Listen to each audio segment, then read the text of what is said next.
How's it going, folks? Well, it's been about a month since my last video. Sorry about that. Just been super busy with side stuff, school, and heading down south to visit family and stuff like that. But I got a couple hides tanned up. Got this beaver here, and I got a deer hide that I'm going to be showing you how I did that today. It's my first time ever tanning a hide, and I think it turned out pretty good. I'm fairly happy with it. I'm just going to be using the hide for like a wall mount or maybe a carpet or something, so didn't have to be clothing grade, but I'm happy the way it turned out. It's a good experience, and yeah, make sure you give the video a thumbs up, subscribe if you want to see more, really helps me. Check out Facebook page, I'll put all those links in the description. Patreon, if you can, just send me a couple bucks on Patreon, helps out a lot. Anyway, cheers, hope you enjoy the video. How's it going, folks? This week I'm going to be tanning up this deer hide. So right now I'm just fleshing it. So I'm taking off all of this fat and membrane and the meat and just leaving the skin. So I'm about 70% on this one probably. I did this part all yesterday. It's changed color now, it's kind of dried out.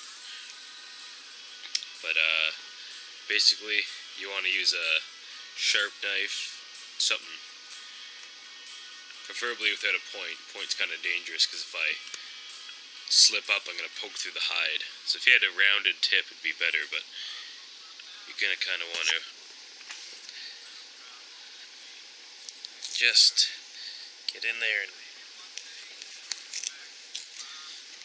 peel back all this fat. It's hard to do with the camera in your hand, but basically you're just scraping off all the meat till you get that nice whitish blue underskin. Now you don't want to go too deep and cut into this skin, because then you're going to start seeing the hair roots, and if you do that the hair is going to slip off your hide. But I guess if you don't want the hair on there, it doesn't matter.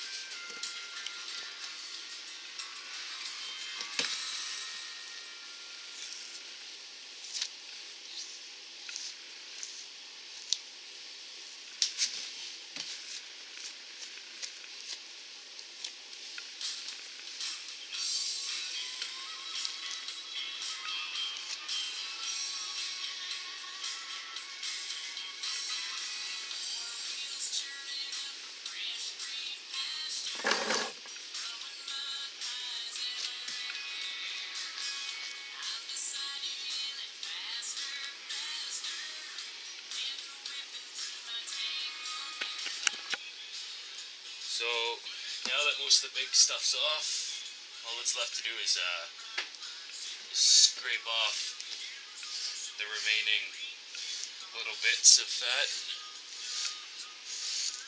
and membrane, and then be ready for a tanning solution. So now that I have scraped the hide, next step is to salt it. So for that you're going to want to go over to your truck.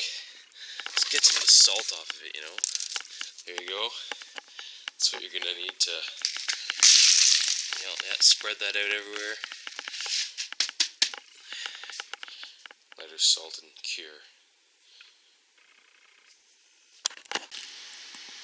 So also I should mention, for salt, I was using rock salt, but I found out that you're not supposed to use rock salt, so I just bought this high-grade feed salt for cattle. Comes in a big 40-kilo bag. It's high-grade granular salt.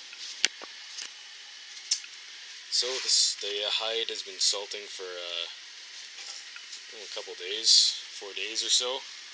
So it's just like cardboard now. Nice and stiff and dried out. So next step is to dissolve some salt in some hot water. Not hot, but about as hot as your tap will get it. And I'm using 5 gallons, and tanning solution says to use half a pound for every gallon. So I got 2.5 pounds of salt here going into the mixture.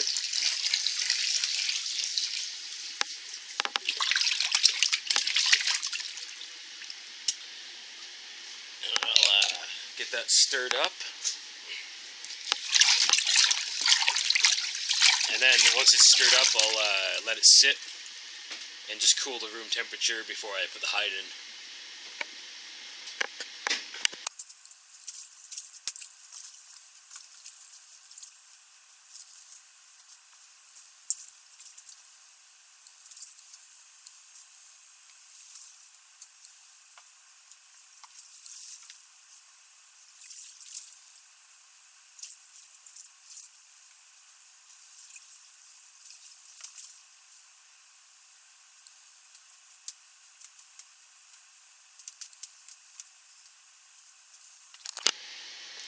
So I added a couple extra gallons. I think I'm at 8 or 9 gallons. Put more salt, and now I just have the hide in there, and it's going to float up, so I have some jugs to weigh it down, keep all the hide underwater. I'm going to leave it in here overnight. It says 8 hours, but I figure 12 hours probably won't hurt it, so come back tomorrow, hang it up, and start from there. So once it's been in the salt bath for long enough, it's going to be all white and soft. Now there's a part of mine that right here that wasn't submerged all the way, so we'll see what happens there. But I'm going to take it out and rinse it all with dish soap to get all the grease out of the hide, and then tanning solution after that.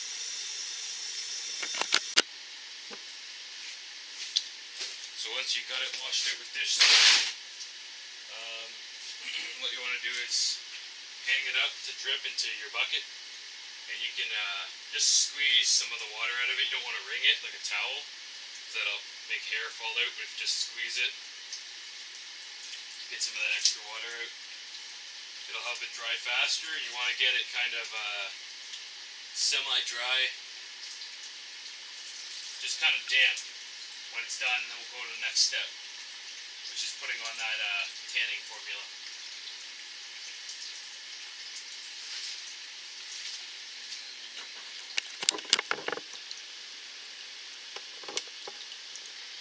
So basically, once you're done